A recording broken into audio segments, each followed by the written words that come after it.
ஏசாயா புஸ்தகம் 43ஆம் அதிகாரம் 4ஆம் வசனம். ஏசாயா 43ஆம் அதிகாரம் 4ஆம் வசனம். நீ என் பார்வைக்கு அருமையானபடியினால் கனம் பெற்றாய். நானும் உன்னை சிநேகித்தேன். ஆதலால் உனக்கு பதிலாக மனுஷர்களையும் உன் ஜீவனுக்கு ஈடாக ஜனங்களையும் கொடுப்பேன்.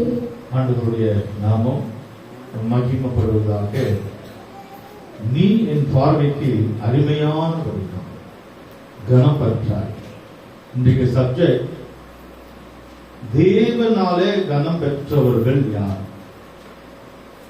நாம் கர்த்தரிடத்திலிருந்து கனம் பெற்றுக் கொள்ள வேண்டும். கர்த்தர் நம்மளை கனப்படுத்த வேண்டும், மனுஷன் அல்ல. மனுஷன் நம்மளை கனப்படுத்த வேண்டிய அவசியம் இல்லை. அது நிற்காது, நிலைத்திருக்காது. கர்த்தர் நம்மளை கனப்படுத்த வேண்டும். தேவன் நம்மளை கனப்படுத்த வேண்டும். தேவன் யாரை கனப்படுத்தினார், கர்த்தர் யாரை கனப்படுத்தினார் என்று நாம் பார்க்கும்போது, அருமையானவர்களே, நம்ம வேலை செய்யற இடத்துல நாம் கனப்படுத்தப்படுகிறோமா? ஓனர் நம்மளை கனப்படுத்துறாரா? ஸ்கூல்ல டீச்சர் நம்மள, காலேஜ்ல டீச்சர் நம்மளை கனப்படுத்துறாங்களா? வீட்டுல நம்மளை கனப்படுத்துறாங்களா? நம்முடைய சபையில நம்மை கனப்படுத்துகிறார்களா? நம்முடைய சபையில ஏதோ வரோம், ஏதோ போறோமா? சபையில நம்மள யாராவது குறை சொல்றாங்களா? இல்ல சபையில நம்மளை கனப்படுத்துறாங்க? சோத்திரம் ஐயா, சோத்திரம் பிரதர், சோத்திரம் சிஸ்டர், அப்படி நம்மளை யாராவது கனப்படுத்துறாங்களா? உங்களை யாராவது கனமா நினைக்கிறாங்களா? கர்த்தருக்கு ஸ்தோத்திரம். யாரை தேவன் கனப்படுத்துவார்? யார் கனப்படுத்தப்படுவார்கள்? கர்த்தருக்கு ஸ்தோத்திரம். பார்க்கும்போது 43 நீ என் பார்வைக்கு அருமையானபடியினால் கனம் பெற்றாய். கர்த்தர் ஒரு மனுஷனை கனப்படுத்தணும் என்று சொன்னால், தேவன் நம்மை கனப்படுத்தணும்னு சொன்னால், முதல் தேவனுக்கு நாம் அருமையா இருக்கணும், அருமையானவர்களாக இருக்கணும். தீமையானவர்களாக இல்ல, அருமையானவர்களாய். தேவன் நம்மளை நேசிக்கணும். நம்ம தேவனை நேசிக்கணும். ஒரு பக்கம் தேவனே நம்மளை நேசிக்கணும். ஓனர் உங்களை நேசிக்கிறாங்களா? உங்க வேலை செய்யறதுல ஓனர் உங்களை நேசிக்கிறாங்களா? ஸ்கூல்ல உங்களை நேசிக்கிறாங்க, காலேஜ்ல உங்களை நேசிக்கிறாங்க, நீங்க வேலை செய்யற இடத்துல நேசிக்கலாம். சபையில உங்களை நேசிக்கிறாங்களா? இல்ல நீ ஏன் சபைக்கு வரன்னு நினைக்கிறாங்களா? சபையில உங்களை நேசிக்கிறாங்களா? ஐயோ நீ ஏக்க வரல, ஒரு வாரம் வரலன்னா உங்களை தேடுறாங்களா யாராவது? ஒரு வாரம் வரல, ஐயோ வரல, நல்லதா போயிடுச்சு போ அப்படின்னு நினைக்கிறாங்களா? இல்ல நீங்க ஒரு வாரம் வரலன்னா ஜனங்க உங்களை தேடுறாங்களா? எங்க அந்த பிரதர் காணும், எங்க அந்த சிஸ்டரை காணும், ஏன் வரல, ஏங்க வரல? ஏன் உங்களை தேடுறாங்கன்னா உங்களை கனப்படுத்துறாங்கன்னு அர்த்தம். உங்களை தேடுறாங்கன்னா உங்களை கனப்படுத்துறாங்க, உங்களை நேசிக்கிறாங்க. ஜனங்க உங்களை நேசிக்கிறாங்க. அதுதான். சிலர் ஒரு மாசம் வராவிட்டா கூட அவங்கள யாரும் தேட மாட்டாங்க. என்னன்னா அது வந்தானா வராவிட்டானா அது கனப்படுத்தப்படல. ஒரு வாரம் வரலன்னா கூட உங்களை தேடுவாங்க, உங்களை நேசிக்கிறாங்கன்னு அர்த்தம். உங்க வீட்டுல நீங்க லேட்டா வந்தோம்னா ஐயோ எங்க போயிட்டாரு, உங்களை நேசிக்கிறாங்க. உங்க வீட்டுல உங்களை தேடலன்னா உங்களை விட்டாங்கன்னு அர்த்தம். அதான் அர்த்தம். உங்களை வீட்டுல உங்களை தேடுறாங்களா? சபையில உங்களை தேடுறாங்களா? கர்த்தர் உங்களை தேடுகிறாரா? நீங்கள் கனமுள்ள பாத்திரமா இருக்கிறது. வீட்டுல யோசித்து பாருங்க. ஒரு கையில இருக்கிற ஒரு மோதிரம் கீழே விழுந்துச்சுன்னு நினைச்சீங்க, 20 ரூபாய்க்கு வாங்கின மோதிரம் எல்லாம் இருக்குல்ல, 20 ரூபாய்க்கு வாங்கின மோதிரம் கீழே விழுந்துச்சுன்னா அது யாரும் தேட மாட்டாங்க. ஒருவேளை ஒரு வெள்ளி மோதிரம் வீட்டுல விழுந்தா கூட அது ஒரு 2000 ரூபாய். சரி, வீட்டுல தான் விழுந்தது, அப்புறம் பாத்துக்கலாங்க. ஒரு 2000 ரூபாய் தானே, ஒரு வெள்ளி மோதிரம் தானே, பாத்துக்கலாம், அப்புறம் பாத்துக்கலாங்க. ஒரு தங்க மோதிரம் கீழே விழுந்தா அப்புறம் போய் எடுத்துக்கலாம் யாரும் நினைப்போமா? ஐயோ 25,000. ஒரு கால் சவர மோதிரம், 2 கிராம் மோதிரம் 25,000. தங்க மோதிரம் அரசவரம், ஐயோ 50,000. எவ்வளோ தேடு, வேலைக்கே போற ஒரு நாள் லீவு போட்டு தேடு. ஏன்னா அந்த தங்க மோதிரம் அது கனம் உள்ளது, அது கனப்படுத்தப்படுகிறது. அதை தேடுவார்கள், அதை விற்ற மாட்டாங்க. நம்ம கனமுள்ள பாத்திரமா இருந்தால் நம்ம வரலன்னா கூட தேவ சமூகத்தில் நம்மளை தேடி வருவாங்க, நம்மளை தேடுவாங்க. கர்த்தருக்கு ஸ்தோத்திரம். அருமையானவர்களே, அவர் சொல்லப்பட்டிருக்கு அங்க, நீ என் பார்வைக்கு அருமையானபடினால் நீ கனப்பட்டாய். அப்போ அருமையான நேசிக்கணும். நேசிக்கிறவங்களுக்கு தானே கிஃப்ட் கிடைக்கும். நம்மளை யார் நேசிக்கிறாங்களோ அவங்க தானே கிஃப்ட் கொடுப்பாங்க. ரோட்ல போறவங்க நம்மள கிஃப்ட் கொடுப்பான், ஒண்ணு கொடுக்க மாட்டேன். நம்மளை யார் நேசிக்கிறாங்க அவங்க தான் கொடுப்பாங்க கிஃப்ட். ரோட்ல போற எவ்வளவு பேர் இருக்காங்க, எல்லாரும் நம்ம கொடுக்குறாங்க. மொய் எழுதுறோம். நம்ம வீட்டுக்கு வந்து ஒரு நோட்டீஸ் வச்சாங்கன்னா, நம்மளை கனப்படுத்தினால் நம்ம போய் அவங்களுக்கு ஒரு கிஃப்ட் கொடுக்கணும். கொடுக்குறோமா இல்லையா? அப்படிதானே? ரோட்ல பார்த்துட்டு, ஏங்க சாயங்காலம் நாளைக்கு ப்ரோக்ராம் இருக்கு, நீங்க வந்துருங்க மண்டபம், நோட்டீஸ் எல்லாம் காலி ஆயிடுச்சுன்னு சொன்னா நீங்க கிஃப்ட் கொண்டு போவீங்களா? கொடுக்க மாட்டீங்க. நீங்க கிஃப்ட் கொடுக்க மாட்டீங்க. உங்க வீட்டுல வந்து நோட்டீஸ் வச்சு உங்களை கனப்படுத்தினால் நீங்க அவங்களுக்கு கிஃப்ட் கொடுப்பீங்க. ஓகேவா? நீங்க சின்ன கிஃப்டா கொடுக்கணும்னு நினைச்சிருப்பீங்க. உங்களை கனப்படுத்தணும்னா நீங்க என்ன பண்ணுவீங்க? பெருசா கொடுங்க. ஏன்னா நம்ம வீட்டுக்கு வந்து தேடி வந்து வச்சாங்களே நோட்டீஸ், தேடி வந்து வச்சாங்க இல்லையா, என்ன கனப்படுத்தினாங்க, அப்பதான் கிஃப்ட். அதுபோல தேவன் யாருக்கு இங்க கனப்படுத்துறார், கிஃப்ட் கொடுக்கிறார், அவரு நேசிக்கிறோம். நீ என் பார்வைக்கு அருமையா, நம்ம அவரோட ஸ்நேகமா இருக்கணும், நம்ம அவரோட ஐக்கியமா இருக்கணும், அவருக்கு ஃப்ரெண்டா இருக்கணும். தேவன் மோசையோட எப்படி இருந்தானா? ஒரு நண்பனை போல, எப்படி ஒரு சிநேகிதனை போல இருந்தார். தேவன் மனுஷனோட மோசையோட எப்படி இருந்தாரா? சிநேகிதனை போல இருந்தார். அதனாலதான் கிஃப்ட் கொடுத்தாரு. மேல வான்னு சொல்லி, கீழே தரமாட்டேன், மேல வா, உன தலையா நீ மேல வா, உனக்கு கிஃப்ட் கொடுக்குறேன். மலை மேல சீனாய் மலையில வர வச்சாரு. என்ன கிஃப்ட் கொடுத்தாரு? என்ன கிஃப்ட் மோசைக்கு? 10 கட்டளை கொடுத்தார். கிஃப்ட். இந்த கிஃப்ட் இன்னும் கூட துரும்படிக்காம, அந்த கிஃப்ட் வேஸ்டா போகாம இன்னும் இத்தனை வருஷம் அந்த கிஃப்ட் அப்படிதான் நிலைச்சிருக்கு. அந்த கிஃப்ட பத்தி நம்ம எல்லாரும் பேசிட்டு இருக்கிறோம். 10 கற்பனை என்ற ஒரு கிஃப்ட மோசே கையில கொடுத்தார். அப்படிதானே? அப்ப நம்ம தேவனோட சிநேகமாய், நண்பனாய், நேசிக்கிறவர்களாய், அவர் நம்மளை நேசிக்கணும், நம்ம அவரை நேசிக்கணும். அப்படி இருந்தாதான் நமக்கு கிஃப்ட் கிடைக்கும். அந்த கிஃப்ட் மறக்க முடியாத ஒரு கிஃப்ட். கர்த்தருக்கு ஸ்தோத்திரம். அவங்களுக்கு தான். சரி, அதோட விட்டாரா? இங்க சொல்லப்பட்டீங்க, அந்த பார்வைக்கு அருமையானபடினாலே நீ கனப்பட்டாய். அது மாத்திரமல்ல, நம்ம கிட்ட வாங்கிட்டு நம்மள அப்படியே விட்டுற மாட்டாரு. நீங்க நல்லா தெரிஞ்சுக்கொள்ளுங்க, நீங்க கர்த்தருக்கு நீங்க ஏதாவது கொடுத்தீங்கன்னா அவர் வாங்கிட்டு உங்களை அப்படியே விட்டுற மாட்டாரு. நீங்க என்ன கொடுத்தாலும் சரி, நீங்க தேவனுக்கு பொருளா கொடுத்தாலும், கிஃப்டா கொடுத்தாலும், பணமா கொடுத்தாலும், எது கொடுத்தாலும் உங்களை விட்டுற மாட்டாரு. அவர் என்ன செய்வாரு? அந்த வசனத்துல சொல்லப்பட்டிருக்கு, அதை படிக்கணும். அப்படியே அந்த வசனத்துல நீங்க அப்படி கீழே படிங்க ஃபுல்லா. நீ என் பார்வைக்கு அருமையானபடியினால் கனம் பெற்றாய், நானும் உன்னை சிநேகித்தேன், ஆதலால் உனக்கு பதிலாக மனுஷர்களையும், நீ கொடுத்த கிஃப்ட்டுக்கு பதிலாக, உனக்கு பதிலாக என்ன? மனுஷர்களையும், உன் ஜீவனுக்கு ஈடாக ஜனங்களையும் கொடுப்பேன். பாத்தீங்களா? நீ கிஃப்ட் கொடுத்துட்டு பா, நான் வாங்கி உன்னை சும்மா அனுப்ப மாட்டேன். நீ கொடுத்த கிஃப்ட்டுக்கு, நீ என்ன நேசித்ததுக்காக உனக்கு என்ன கொடுப்பேன்? ஜனங்களை, உன் சொந்தக்காரங்களை, உறவினர்களை, குடும்பங்களை உன் கையில கொடுப்பேன். உன்னை தேடி வருவாங்க. உன் சொந்தக்காரங்க உன்னை தேடி வருவாங்க. உன் சொந்த பந்தம், அண்ணன், தம்பி, அக்கா, தங்கச்சி, மாமா, மச்சான், சித்தப்பா, பெரியப்பா எல்லாம் உன்னை தேடி வருவாங்க. அவங்க எல்லாம் உன் கையில கொடுப்பேன். நீ தேவனுக்கு ஒண்ணு செய்யலன்னா உன்னை தேடி ஆரவாங்க. நீ தேவனுக்கு நீ செய்தால், நீ அவரை நேசித்தால், ஜனங்களை உன் கையிலே கொடுப்பேன். அது மாத்திரமல்ல, உன் ஆத்துமாவுக்கு ஈடாக ஜனங்கள் ஆத்துமாவை கொடுப்பேன். உனக்கு ஆத்துமாவை கொடுப்ப. உங்க மூலமா யாராவது ஒரு ஆள் வந்திருக்காங்களா? யோசித்து பாருங்க. உங்க மூலமாய் ஒருத்தர் ரட்சிக்கப்பட்டிருக்காங்களா? உங்க மூலமா ஒருத்தர் ஞானஸ்தானம் எடுத்திருக்காங்களா? உங்க மூலமா ஒருத்தர் அபிஷேகம் பெற்றாங்களா? உங்க மூலமா ஒருத்தர் சபைக்கு வந்தாங்களா? ஆத்துமாவில், ஆத்துமாவில் தானே சொல்லியிருக்காரு, வாக்கு பண்ணியிருக்கிறாரே, பொய்யா? உனக்கு ஆத்துமாக்களையும் ஜனங்களையும் கொடுப்பேன். உங்க சொந்தக்காரங்க மட்டும் இல்ல, உன் பேச்சை கேட்டு ஆத்துமா ரட்சிக்கப்பட்டு சபைக்கு வரும். ஒரு வார்த்தை நீங்க சொன்னீங்கன்னா போதும், அவங்க உன் பின்னாலே சபைக்கு வந்துடுவாங்க. உனக்கு ஆத்துமாக்களை தருவேன். எத்தனை பேர் உங்க மூலமா ரட்சிக்கப்பட்டிருக்காங்க? எத்தனை பேர் உங்க மூலமா வியாதியில இருந்து சுகமாக்கப்பட்டிருக்காங்க? எத்தனை பேர் நீங்க டெவலப் பண்ணிருக்கீங்க? ஒரு மார்க்கெட்டிங்ல பாருங்க, நீங்க ஆர்டர் பிடிக்கலன்னா MBA படிச்சா கூட அவங்களுக்கு சம்பளம் கொடுக்க மாட்டாங்க இல்லையா? நீங்க ஒர்க் பண்ணலன்னா நீங்க எப்படி மல்டிப்ளை, எப்படி நீங்க பெருகிறீங்க? 5 வச்சிருக்கிறோம் 10 சம்பாதிக்கணும், 2 வச்சிருக்கிறோம் 4. அப்ப நீங்க பெருகணும் இல்லையா? நீங்க மட்டும் சபை வந்து நீங்க மட்டுமே இருந்தீங்கன்னா எப்படி? அப்ப பெருகணும்ல.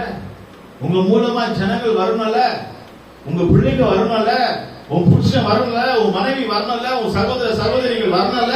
உனக்கு ஆத்துமாக்களை தருவேன்னு சொல்லி இருக்கிறாரே. எத்தனை ஆத்துமாக்கள் உங்களுக்கு இருக்கிறார்கள்? உங்க மூலமா எத்தனை பேர் ரட்சிக்கப்பட்டிருக்கிறார்கள்? உங்க மூலமா எத்தனை பேர் மனம் திரும்பி இருக்கிறார்கள்? கர்த்தருக்கு ஸ்தோத்திரம். அருமையானவர்களே, என்னால சொல்ல முடியும்? நானும் சின்ன பையனா 18 வயசுலயே இங்க இருக்கிறவங்களை நான் என் சபை கொண்டு போயிருக்கேன்.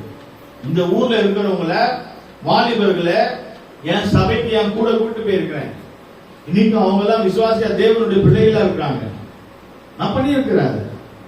என் மூலமாக மந்திரவாதி ரட்சிக்கப்பட்டிருக்கான், என் மூலமா நிறைய பேர் ரட்சிக்கப்பட்டிருக்காங்க, என் மூலமா நிறைய பேர் விடுதலை ஆக்கப்பட்டிருக்காங்க, நிறைய பேர் ஞானஸ்நானம் எடுத்திருக்காங்க, நிறைய பேர் அபிஷேகம் பெற்றிருக்காங்க. இங்க மாத்திரம் இல்ல, எல்லா இடத்துலயும் அவங்களை சந்திச்சிருக்கிறோம். எனக்கு ஒரு திருப்தி இருக்கு. இன்னும் வேணும், ஒரு அளவுக்கு என் மூலமா வந்திருக்காங்க. உங்க மூலமா ஆத்மாக்கள் வந்துச்சா? ஜனங்களை கர்த்தர் உங்ககிட்ட கொடுத்தாரா? உங்க சொந்தக்காரங்கள உங்க பேச்சு கேட்கிறாங்களா? உங்களை மதிக்கிறாங்களா? உங்க சொந்தக்காரங்க உங்களை மதிக்கிறாங்களா? மதிக்கணும்னா என்ன செய்யணும்? நீ ஆண்டவருக்கு ஸ்நேகமா, மனுஷனோட ஸ்நேகமா இருந்தா உன்னை எல்லாம் வந்து ஓரமிட்டு தான் பார்ப்பாங்க. நம்மள ஒரு மாதிரி பார்ப்பாங்க. மனுஷனோட க்ளோஸா இருந்துச்சுங்க, நான் என்ன நல்லவங்களா நினைச்சு இவங்க நான் லோக்கலா இருக்காங்க. மனுஷனோட ஸ்நேகமா க்ளோஸா இருந்தோம்னா ஜனங்க நம்மள மதிக்க மாட்டாங்க. பேசுறது தப்பு இல்லை, எல்லாரோட பேசலாம், நல்லா இருக்கலாம், ஐக்கியமா இருக்கலாம். ஆனால் அந்த ஸ்நேகம் தேவனை தான் நேசிக்கும். தேவனை நேசிக்கிறவங்க, தேவன் மனுஷனை நேசிக்கிறவங்க, அவங்களுக்கு தான் இந்த இதை கொடுக்குறாரு. இந்த வார்த்தை என்ன கொடுக்குறாரு? உனக்கு ஆத்துமாக்களையும் ஜனங்களையும் கொடுக்குறாரு. அப்ப நம்ம மூலமாய் நம்ம குடும்பத்துல கர்த்தர் நம்மளை கனப்படுத்தி வச்சிருப்பாரு. மரியாதை, வயசு ஒருவேளை கம்மியா இருக்கலாம், நம்மள ஒரு மதிப்பு போன உடனே நமக்கு ஒரு சேரப்பட்டு உட்கார வைப்பாங்க. அதுதான் கனப்படுத்து. நம்மள போன உடனே ஒரு வீட்டுல சேரப்பட்டு வைக்கிறாங்கன்னா அதுதான் கனம். உங்க சொந்தக்காரங்க, உங்க உறவினருங்க உங்களை மதிக்கிறாங்களா, கனப்படுத்துறாங்களா? நீங்க ஆண்டவரை நேசித்து பாருங்க, கர்த்தர் உங்களை கனப்படுத்துவாங்க. உங்க சொந்தக்காரங்களே உங்களை கனப்படுத்துவாங்க, அப்படிதானே? உங்க ஜனங்களே உங்களை கனப்படுத்துவாங்க. ஹல்லேலூயா, கர்த்தருக்கு ஸ்தோத்திரம். அதனால தான் சொல்லப்பட்டிருக்கு, ஒருவன் கர்த்தருக்கு ஊழியம் செய்தால் அவனை என்ன செய்வாரா? தேவன் பிதாவானவர் கனப்படுத்துவார் என்று நாம் பார்க்கிறோம். யோவான் 12ஆம் அதிகாரம் 26ஆம் வசனத்துல படிக்கிறோம். யோவான் 12ஆம் அதிகாரம் 26ஆம் வசனம். ஒருவன் எனக்கு ஊழியம் செய்கிறவனானால் என்னை பின்பற்ற கடவன். நான் எங்கே இருக்கிறேனோ அங்கே என் ஊழியக்காரனும் இருப்பான். ஒருவன் எனக்கு ஊழியம் செய்தால் அவனை பிதாவானவர் கனம் பண்ணுவார். கர்த்தருக்கு ஸ்தோத்திரம். ஒருவன் எனக்கு ஊழியம் செய்தால் மனுஷன் அல்ல, யார் கனப்படுத்துவாராம்? பிதாவானவர் கனப்படுத்துவார். அருமையானவர்களே, நீங்கள் கர்த்தருக்கு ஊழியம் செய்து பாருங்க. மனுஷனுக்கு எவ்வளவு வேலை செய்யறீங்க, கடைசியில மனுஷன் உங்களை என்ன சொல்றாங்க? குறைதான் சொல்றாங்க. ஆனா நீங்க தேவனுக்கு ஊழியம் செய்து பாருங்க, அவர் எல்லாரும் மத்தியிலும் உங்களை கனப்படுத்துவார். கர்த்தருக்கு ஸ்தோத்திரம். அருமையானவர்களே, நீங்கள் தேவனுக்கு ஊழியம் செய்து பாருங்க, கர்த்தருக்கு ஊழியம் செய்து பாருங்க, எல்லாருக்கும் முன்னாடி உங்களை கனப்படுத்துவார். உங்களை படுத்திருக்கிறாரா? கனப்படுத்திருக்கிறாரா? கர்த்தருக்கு ஸ்தோத்திரம். அருமையானவர்களே, சில வருடங்களுக்கு முன்பாக அப்துல் கலாம் அவர்கள் பிரசிடண்டா இருக்கும் போது டெல்லியில நாங்கள் எல்லாரும் அவரை பார்க்கும்படியாக அழைக்கப்பட்டிருந்தோம். நான் அவர் பக்கத்துல போய் நின்று அவரை பார்த்துட்டு போட்டோ எல்லாம் எடுத்துக்கிட்டோம். அப்போ நான் நினைச்சேன், நம்ம ஒரு சாதாரண ஆளு, ஏதோ ஒரு சந்தில இருந்தாலும், ஒரு சின்ன ஒரு தெருவில் இருந்தால், இந்த ஆண்டவர் எங்க கொண்டு போய் டெல்லி தலைநகரம் எப்படி தெரியுமா, மாளிகை எப்படி தெரியுமா இருக்கும், அதெல்லாம் வாயில சொல்ல முடியாது. இப்படிப்பட்ட ஒரு மாளிகையில கொண்டு போய் தலைநகரத்தில் அங்க கொண்டு போய் அப்துல் கலாம் ஐயா அவர்கள் பக்கத்துல நிக்க வச்சு போட்டோ எடுத்து அவர்கிட்ட பேசி கை கொடுத்துட்டு வர கர்த்தர் உதவி செய்தார். ஆண்டவர் நம்மளை எவ்வளவு கனப்படுத்துறாரு பாருங்க, எவ்வளவு கனப்படுத்துறாரு இல்லையா? நம்ம சாதாரண ஒரு ஆளு, நம்மள சாதாரண ஒரு ஆள கர்த்தர் நம்மளை கனப்படுத்தினாரா? இந்த மாதிரி நீங்க நான் எப்படி போனேன், நான் ஒரு வேலை செய்த வேலை உலக பிரகாரமா இருந்தா நான் போயிருப்பேனா? உள்ளவே என்ன விட மாட்டாங்க. கர்த்தருக்கு நான் ஊழியம் செய்ததுனாலதான் என்ன கொண்டு போனாங்க. அல்லேலூயா. கர்த்தருக்கு ஊழியம் செய்தால் பிதாவானவர் டெல்லியில அமெரிக்காவில் இருக்கிற வெள்ளமணியிலே கொண்டு போய் நிறுத்தி வைப்பார். அப்படிதானே? கையில தட்டி ஆண்டு நாமத்தை மகிமைப்படுத்துவோம். நீங்க கர்த்தருக்கு ஊழியம் பண்ணி பாருங்க. கர்த்தருக்காக உங்க முடிஞ்ச அளவுக்கு ஏதாவது ஒரு ஊழியம் பண்ணுங்க. உங்களை கர்த்தர் கனப்படுத்துவார். நீங்க பின்னால இருக்கலாம், சைட்ல இருக்கலாம், ஆண்டவர் உங்களை கூப்பிட்டு முன்னாடி உட்கார வச்சு உங்களை கனப்படுத்தி அனுப்புவார். இந்த வசனம் தப்பா மாறாது. கர்த்தருக்கு ஊழியம் செய்கிறது பிதாவானவர் என்ன செய்வாராம்? கனப்படுத்த. நீங்க அப்படி என்ன ஊழியம்? சபையில ஒரு ஆத்துமாக்களை கொண்டு வாங்க, உங்களை கனப்படுத்துவார்.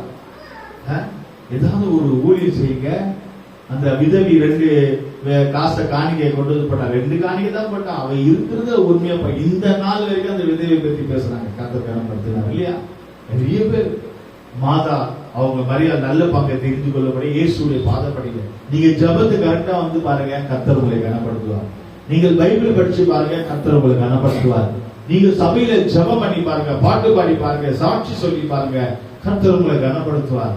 நீங்க கர்த்தருடைய ஊழியக்காரர்களோட இருந்து பாருங்க, சபையோட இங்க இருந்து பாருங்க, கர்த்தர் உங்களை கனப்படுத்துவார். சபைக்கு நீங்க பிரயோஜனமாக இருங்களேன், கர்த்தர் உங்களை கனப்படுத்துவார். சபைக்கு நீங்கள் ஒரு தூணா பில்லரா இருங்களேன், கர்த்தர் உங்களை கனப்படுத்துவார். ஆண்டவர் சொன்ன போல ஒரு கையில கொடுக்கறது அடுத்த கை தெரியாது. நீங்க சைலண்டா சரி அப்படி கொடுத்துட்டு போயிட்டே இருப்பாங்க, சைலண்டா அதை கொடுத்துட்டு போயிட்டே இருப்பாங்க, மறைஞ்சுதான் இருப்பாங்க. நேரம் வரும்போது கர்த்தர் அவங்களை கனப்படுத்துவார். ஹல்லேலூயா. ஒரு நேரம் வரும்போது கர்த்தர் அவங்களை கனப்படுத்துவார். ஒருவன் எனக்கு ஊழியம் செய்தால் பிதாவானவர் அவன் என்ன செய்வாரா? நீங்க கர்த்தருக்கு ஊழியம் செய்து பாருங்க. நீங்க ஆண்டவருக்கு ஊழியம் செய்தீங்கன்னா கர்த்தர் இந்த உலகம் முழுவதும் உங்களை கொண்டு போயிடுவார். சாதாரண இடத்துல நம்ம இருக்கிற நம்ம கர்த்தர் என்ன செய்வார்? உலகம் முழுவதும் நம்மளை கொண்டு போயிடுவார். கர்த்தர் நம்மளை கனப்படுத்துவார். ஆண்டவர் சொல்றாரு, அப்ப எல்லாரையும் கனப்படுத்துவாரா? நம்ம அவரை கனப்படுத்தலன்னா அவர் நம்மளை கனப்படுத்த மாட்டார். லோக்கல் பாஷையில நீ என்ன மதிக்கலன்னா நான் உன்னை மதிக்க மாட்டேன். லோக்கல் பாஷையில நீ என்ன மதிக்கலன்னா நான் உன்னை மதிக்க மாட்டேன். நீ எனக்கு மரியாதை கொடுத்தா நான் உனக்கு மரியாதை கொடுப்பேன், நீ என்ன மதிச்சா நான் உனக்கு மதிப்பேன். இப்படி லோக்கல் பாஷையாவே ஆண்டவர் பேசுறாரு. எங்க பார்க்கலாமா? 1 சாமுவேல் 2ஆம் அதிகாரம் 30ஆம் வசனத்துல, 1 சாமுவேல் 2ஆம் அதிகாரம் 30ஆம் வசனத்துல, என்னை கனம் பண்ணுகிறவர்களை நான் அவனை கனப்படுத்துவேன். சாமுவேல் புத்தகத்துல பார்ப்போம். 1 சாமுவேல் 2ஆம் அதிகாரம் 30ஆம் வசனம் படிங்க. ஆகையால் இஸ்ரவேலின் தேவனாகிய கர்த்தர் சொல்லுகிறதாவது, உன் வீட்டாரும் உன் பிதாவின் வீட்டாரும் என்றென்றைக்கும் என் சந்ததியில் நடந்து கொள்வார்கள் என்று நான் நிச்சயமாய் சொல்லியிருந்தும் இனி அது எனக்கு தூரமாய் இருப்பதாக. என்னை கனம் பண்ணுகிறவர்களை நான் கனம் பண்ணுவேன். நான் கனம் பண்ணுவேன். சிம்பிளா சொல்லிட்டாரு. நீ என்ன மதிச்சாதான் நான் உன்னை மதிப்பேன், நீ எனக்கு மரியாதை கொடுத்தா நான் உனக்கு மரியாதை கொடுப்பேன். அதான் நம்ம லோக்கல் பாஷையில பார்த்தா. அப்போ நீ என்ன மதிச்சா நான் உன்னை மதிப்பேன், நீ என்னை கனப்படுத்தினா நான் உன்னை கனப்படுத்துவேன். அப்ப கனப்படுத்துவதுன்னா என்ன? கனப்படுத்துவதுன்னா என்ன? சபைக்கு நேரத்தோட வருவதே கனப்படுத்துவதுதான். நீங்க பார்த்திருக்கிறீங்களா? நீங்க சிஎம் வரும்போது, பிரைம் மினிஸ்டர் வரும்போது, எல்லாரும் உட்கார்ந்து இருக்கும் போது, அவங்க வரும்போது உள்ள வரும்போது என்ன பண்ண? எல்லாரும் எழுப்பி நிக்கணும். ஸ்கூல்ல கூட நம்ம ஸ்கூல்ல எல்லாம் படிக்கும் போது ஸ்கூல்ல உட்கார்ந்துட்டு இருப்போம் எல்லாட்டிட்டு, உள்ள டீச்சர் வந்தோன்னு என்ன செய்யணும்? எழுப்பி நிற்க வேண்டும். பாத்தீங்களா? அது கனப்படுத்த, டீச்சரை மதிக்கிறது. ஒரு ஹெட் மாஸ்டர் உள்ள வந்தா எழுப்பி நிக்கணும், ஹெட் மாஸ்டர் மதிக்கிறது. ஓகேங்களா? அப்ப கனப்படுத்துகிறோம். இப்ப ஆண்டவர் இங்க லோக்கலா பேசுறாரு. என்ன பேசுறாரு? நீ என்ன கனப்படுத்தினா நான் உன்னை கனப்படுத்தேன், நீ என்ன டீல்ல விட்டா நான் உன்னை டீல்ல விட்டுருவேன், நீ என்ன விட்டா நான் உன்னை விட்டுருவேன், நீ என்ன கைவிட்டா நான் உன்னை கைவிட்டுருவேன், நீ என்ன ஏமாத்துனா நான் உன்னை ஏமாத்துவேன், நீ என்ன மறந்தா நான் உன்னை மறந்துடுவேன். லோக்கலா பேசுறாரு பாருங்க. நீ என்ன விட்டா நான் உன்னை விட்டுருவேன், நீ என்ன கனப்படுத்தினா நான் உன்னை கனப்படுத்துவேன். அருமையானவர்களே, அப்போ சபையில எல்லாரும் ஆண்டவர் எல்லாரையும் கனப்படுத்தல, சபையில எல்லாரும் என்ன செய்யல, கனப்படுத்தல. அதனாலதான் நம்ம என்ன பண்றோம்னா, அவங்க எல்லாம் சபையில முக்கியமான ஆளு, அவங்க எல்லாம் பாஸ்டருக்கு பிடிக்கும். பாஸ்டருக்கு சபை அதெல்லாம் கிடையாது. உன்னை கர்த்தர் கனப்படுத்தினாதான் பாஸ்டரே முடியும். இல்லன்னா பாஸ்டருக்கு சபைக்கு எந்த சம்பந்தம் இல்லை. உன்ன மாதிரி தான் ஒரு ஆள் பாஸ்டர், உங்களை மாதிரி தான் ஒரு ஆள் பாஸ்டர், எல்லாம் ஒண்ணுதான். ஆனா கர்த்தர் உன்னை கனப்படுத்துகிறாரா, அதுதான் விஷயம். அவங்களாம் வருவாங்க, அவங்களெல்லாம் ஆண்டவர் செய்வாரு, அவங்களாம் சபையில முக்கியமான ஆள். ஏன் நீயும் முக்கியமான ஆளா இரு, உன்னை யார் வேண்டான்றா? நீயும் சபையில இருக்க வேண்டியதானே. அப்ப நம்ம என்ன சொல்றோம், குறை பார்க்கிட்டே போறோம். நீ குறை சொன்னால் ஆண்டவர் உன்னை பார்த்து குறை சொல்றாரு. நீ தேவனை கனப்படுத்த ஆரம்பிச்சு பாரு, கர்த்தரை கனப்படுத்து. அப்ப கர்த்தர் உன்னை நேரம் வரும்போது அவர் உன்னை கனப்படுத்துவார். ஹல்லேலூயா, கர்த்தருக்கு ஸ்தோத்திரம். அருமையானவர்களே, நாம் நிறைய விஷயங்களை பார்க்கிறோம். மொர்தெகாய் தேவனை கனப்படுத்துவார், அவன் தேவனுக்கு நன்மை செய்தான். ராஜா ஊரை கனப்படுத்தி ராஜாவை காப்பாற்றினான், ராஜா உயிரை காப்பாற்றினான். ஆனா அவனுக்கு கனம் கிடைக்கல, அவனுக்கு யாரை மதிக்கல இருந்தான். ஒரு நேரம் வரும்போது ராஜா மொர்தெகாயை கூப்பிட்டு கனப்படுத்தினார். ஹல்லேலூயா. எஸ்தர் புஸ்தகமும் 6ஆம் அதிகாரம் 6ஆம் வசனத்துல படிக்கிறோம். எஸ்தர் புஸ்தகம் 6ஆம் அதிகாரம் 6ஆம் வசனத்துல ராஜா மொர்தெகாயை கனப்படுத்தினார் என்று நாம் பார்க்கிறோம். எப்படி? 6:6 படிக்கலாம். ஆமான் உள்ளே வந்தபோது ராஜா அவனை நோக்கி, ராஜா கனம் பண்ண விரும்புகிற மனுஷனுக்கு என்ன செய்யப்பட வேண்டும் என்று கேட்டான். அதற்கு ஆமான், என்னை அன்றி யாரை ராஜா கனம் பண்ண விரும்புவார் என்று தன் மனதிலே நினைத்து. கர்த்தருக்கு ஸ்தோத்திரம். ஆமான் அப்படியே வராரு, உள்ள வராரு, கோட்டைக்குள்ள வர மாதிரி, பார்லிமெண்ட்டுக்குள்ள வர மாதிரி, கோட்டைக்குள்ள வர மாதிரி ரொம்ப ஆமான் வராரு. அவர் அதிகாரி ஆபீசர். ராஜா கேட்கிறாரு, அகாஸ்வர ராஜா ஆமானை பார்த்து, நான் ஒருத்தரை கனப்படுத்தணும்னா, ராஜா ஒருத்தரை கனப்படுத்தணும்னா அவனை எப்படி எல்லாம் கனப்படுத்தணும், அது கீழே நான் படிக்கிறோம். இவரு நினைச்சிட்டாரு என்னது, என்ன தவிர யாரு, என்ன தவிர யாரு இவரு நினைச்சிட்டாரு. அப்போ அவங்க எப்படி தெரியுமா, மொர்தெகாய் எங்க இருக்கிறான், அரண்மனை வாசல்ல இருக்கான், நல்ல ட்ரெஸ் இல்ல, வீடு இல்ல, வாசல்ல சாப்பாடு இல்ல, எதுவுமே இல்ல, சும்மா படுத்திருக்கான். ராஜா ஒரு நாள் அவர் மொர்தெகாயை கூப்பிட்டு கனப்படுத்தினார். அதுபோல நீங்கள் சபைக்கு வந்துட்டே இருங்க, சபையுடைய சமூகத்துல இருங்க, சபைக்கு நன்மை செய்யுங்க. கர்த்தர் ஒரு நாள் வரும்போது உங்களை நோக்கி பார்ப்பார். மொர்தெகாய் என்ன நன்மை செய்தாங்க, அப்ப என்ன நன்மை செய்தாங்க மொர்தெகாய்? ராஜா உயிரை காப்பாத்தினான். ராஜாவை போட்டு தள்ள நினைச்சாங்க, ராஜாவை போட்டு தள்ளிட்டா நம்ம வந்து உட்காந்துடலாம், ராஜாவை காலி பண்ணிடலாம் பிளான் பண்றாங்க ராஜாவை போடுறதுக்கு. அது மொர்தெகாய் பார்த்துட்டு மொர்தெகாய் என்ன செய்தான், ராஜா உயிரை காப்பாத்திட்டான். ராஜா உயிரை காப்பாத்திட்டு, ஏன்னா அவரை மதிச்சான், ராஜாவை கனப்படுத்துறான். ஐயோ கனமுள்ள ராஜா, 127 நாடுகளுக்கும் கனமுள்ள ராஜா உயிரை காப்பாத்தினான், உயிரை கனம் பண்ணான். ஆனா கனப்படுத்திட்டு அவன் கண்டுக்காது, அமைதியா. ஒரு நேரம் வந்துச்சு, ராஜா உயிரை காப்பாற்றின, சபையை காப்பாற்றின, சபையை பாதுகாத்த, ராஜா உயிரை பாதுகாத்த, ஊழியக்காரர்களை பாதுகாத்த ஒரு மனுஷன், தேவ மனுஷனை கூப்பிட்டு ராஜா அவனை உயர்த்தி ஓ மினிஸ்டர் பதவியை கொடுத்தார். மோதிரம் அவன் தான் ஃபுல் கண்ட்ரோல். ஒருத்தனை கொல்லணும், ஒருத்தனை என்ன பண்ண, அவன் என்ன சொல்றான் அதுதான், அவன் வாயிலிருந்து என்ன வருது அதுதான். புரியுதுங்களா? அந்த பதவி, அந்த பவர்ஃபுல் அதிகாரத்தை ஆண்டவர் மொர்தெகாய்க்கு கொடுத்தாருங்க. ஹல்லேலூயா. ஒரு நேரம் நீங்க இப்ப இன்றைக்கு ஒண்ணு இல்லாம இருக்கலாம், ஒரு வேலை வெட்டி இல்லாம இருக்கலாம், கையில பணம் இல்லாம, வீடு இல்லாம, வசதி இல்லாம, ஒரு வண்டி இல்லாம இருக்கலாம், ஏன் ஒரு போன் கூட இல்லாம இருக்கலாம். தேவனை தேட ஆரம்பிப்பார், ராஜாவனை தேடுவார், கர்த்தருனை தேடுவார். நீதிமான்களுடைய தேவனுடைய கண்கள் நீதிமான்கள் மேல் நோக்கமா இருக்கு. எங்க மொர்தெகாய் எங்க, எங்க நீ எங்க, என் மகன் எங்க, என் மகள் எங்க, சபைக்காக பாடுபட்டவங்க எங்க, சபைக்காக இருந்தவங்க எங்க, ஊழியக்காரர்களுக்காக ஜெபிச்சவங்க எங்க, ஊழியக்காரர்கள் உயிரை காப்பாத்தினவங்க எங்க, சபைக்காக பாடுபட்ட ஆள் எங்க, சபைக்காக உதவி செய்தவங்க எங்க, சபைக்காக ஜெபிச்சவங்க எங்க, ஆண்டவர் தேட ஆரம்பிப்பார். அந்த நாள் சீக்கிரமாக வரப்போகிறது. திடீரென்று கர்த்தர் உயர்த்துவார், கர்த்தர் திடீர்னு உயர்த்துவார். அருமையானவர்கள், எதிர்பார்க்காத நேரத்தில் ஏன் நம்மள உயர்த்தலையா? நம்ம ஊரை உயர்த்தலையா? நம்ம ஊரு கேட்டா அந்த ஐயா லோக்கல் ஏரியாப்பா அப்படின்னுவாங்க. லோக்கல் ஏரியாப்பான்னு சொல்லுவாங்கல்ல.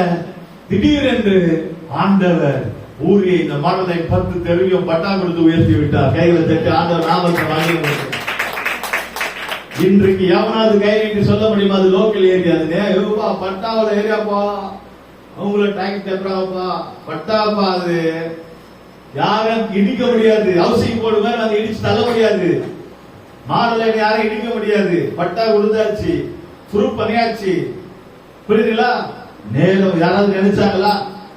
அதுல நோட்டீஸ்ல போட்டாங்க. 70 வருஷமா முடியாத ஒரு காரியத்தை இன்றைக்கு முடிச்சாங்க. அந்த மாதிரிதான் ஒருத்தங்காய்க்கு அவன் நினைச்சானா நம்மளை உயர்த்துறாங்க, நமக்கு ஒரு மினிஸ்டர் ஒரு பகுதி கிடைக்கும், நம்மள கர்த்தர் உயர்த்த நினைக்கவே இல்ல. அவன் நினைச்சு பார்க்காத நேரத்தில் தான் கர்த்தர் உயர்த்தினார். நீங்களும் கூட ஆண்டவருக்கு நன்மை செய்து அமைதியா இருங்க.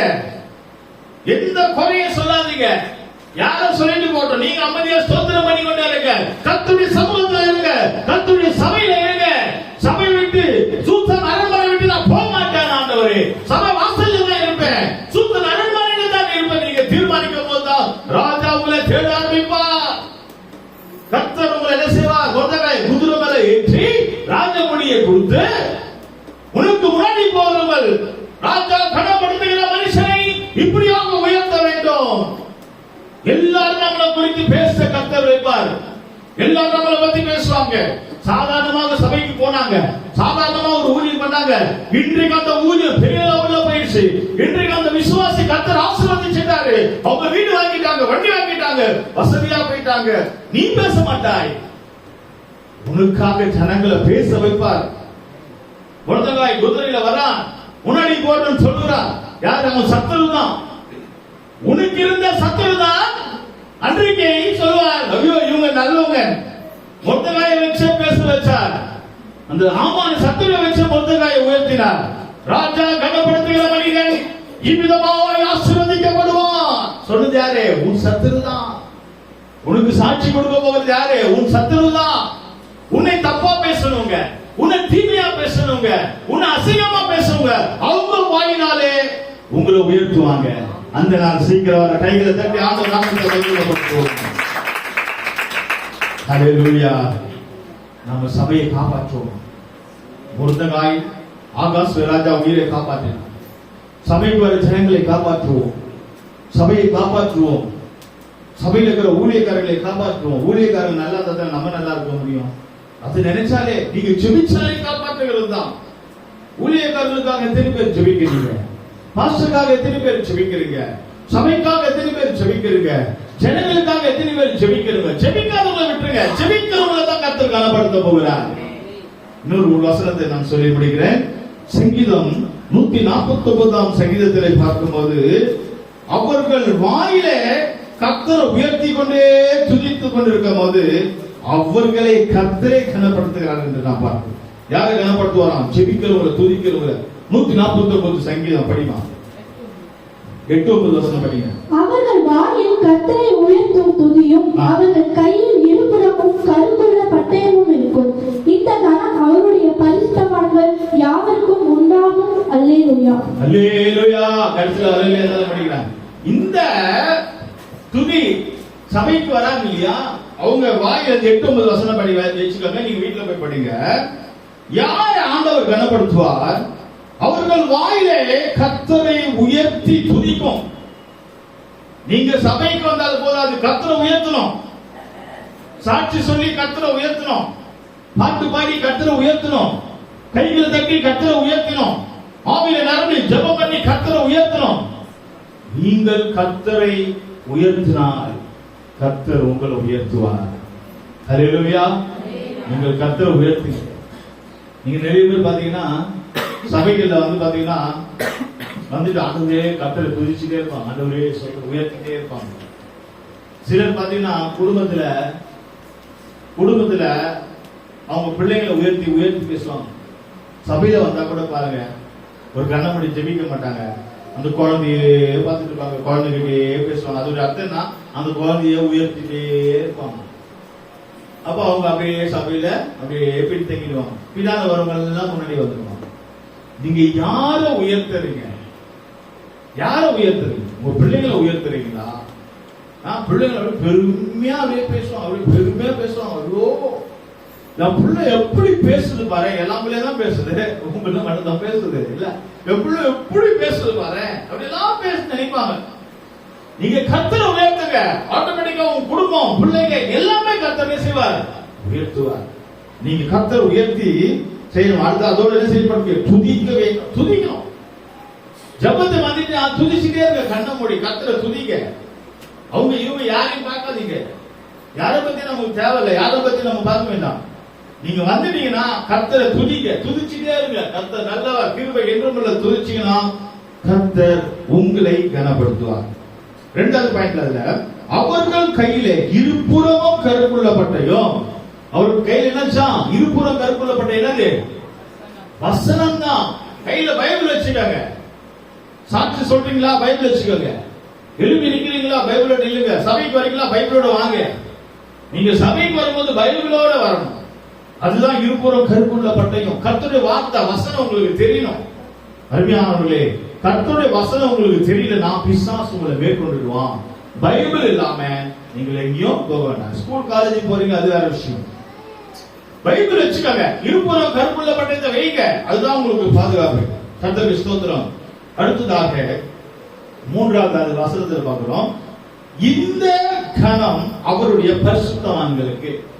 நீங்க எப்போதும் கர்த்தருடைய வசனத்தை கைக்கொள்ளணும், துதிக்கணும், ஜெபிக்கணும், கர்த்தரை உயர்த்தணும். அப்படிப்பட்டவங்களை தான் கர்த்தர் என்ன செய்ய போகிறாராம்? கனப்படுத்துவார். கர்த்தர் கனப்படுத்துவார். கர்த்தர் யாரை கனப்படுத்துவார் என்று நான் பார்த்த அருமையானவர்களே, கர்த்தர் நம்மளை கனப்படுத்தணும்னா கர்த்தருடைய வசனத்தோடு நம்ம போக வேண்டும். கர்த்தரை துதிக்க வேண்டும், கர்த்தரை ஜெபிக்க வேண்டும், கர்த்தருக்கு உண்மையா இருக்க வேண்டும், கர்த்தருக்கு முன்பாக தாழ்மையா இருக்க வேண்டும். அப்படிப்பட்டவங்களை கர்த்தர் நிச்சயமாய் உயர்த்துவார். சபையை பாதுகாக்கணும். நம்முடைய சபையை நம்ம விட்டு கொடுக்க கூடாது. ஒருத்தர் சபையை குறை சொல்றாங்கன்னா அப்படியெல்லாம் விட்டு கொடுக்கணும். உங்க அம்மாவை நீங்க குறை சொன்னா விட்டுருவீங்களா? உங்க அம்மாவுக்கு குறை சொல்றாங்க வச்சுங்களா, விட்டுருவீங்களா? உங்க அப்பாவை குறை சொல்றாங்கன்னா விட்டுருவீங்களா? அருமையானவர்களே, நாங்க சின்ன வயசுல சபைக்கு போவோம். எங்க சபையை யார் சொன்னா நாங்க ஒத்துக்கவே மாட்டோம். கர்த்தருக்கு ஸ்தோத்திரம். அப்ப அந்த மாதிரி ஆண்டவரை குறை சொன்னா விட்டுருவோமா? விட மாட்டோம். நம்முடைய குடும்பத்தை ஒருத்தர் தப்பா பேசுறாங்க, நம்ம விட்டுருவோமா? விட மாட்டோம். இப்ப குடும்பம் எது? சபை தான் நம்ம குடும்பம். யாரோ ஒன்னு ரெண்டு பேர் ஒரு மாதிரியே தான் இருப்பாங்க, அதை பத்தி நமக்கு கவலை இல்லை. 10 பஸ் ஓடுது, ஒரு பஸ் பஞ்சர் ஆயிடுது, அதனால எல்லாம் நாங்க பஸ்ல ஏறாமல இருப்போம்னு சொல்ல முடியுமா? ஒரு ட்ரெயின் ஆக்சிடென்ட் ஆயிடுது, நாங்க ட்ரெயின்லயே ஏற மாட்டோம்னு சொல்ல முடியுமா? ட்ரெயின் தான், பஸ் தான். அது போல சபையில 10 பேர் வருவாங்க போவாங்க, அதை பத்தி நமக்கு கவலை இல்லை. நம்ம இருக்கிறோமா? நம்ம சபையில நிக்கிறோமா? சபை உயிரை நம்ம காப்பாத்துக்கிறோமா? சபைக்கு நம்ம பிரயோஜனமா இருக்கிறோமா? மொர்தெகாய் ராஜாவுடைய உயிரை காப்பாற்றினான், அதனால தேவன் மொர்தெகாயை கனப்படுத்தினார் என்று நாம் பார்க்கிறோம். ஆண்டவர் நம்மளை கனப்படுத்துகிற நாள் சீக்கிரம் வரப்போகிறது. கர்த்தர் நல்ல ஒரு வேலையை கொடுப்பார்.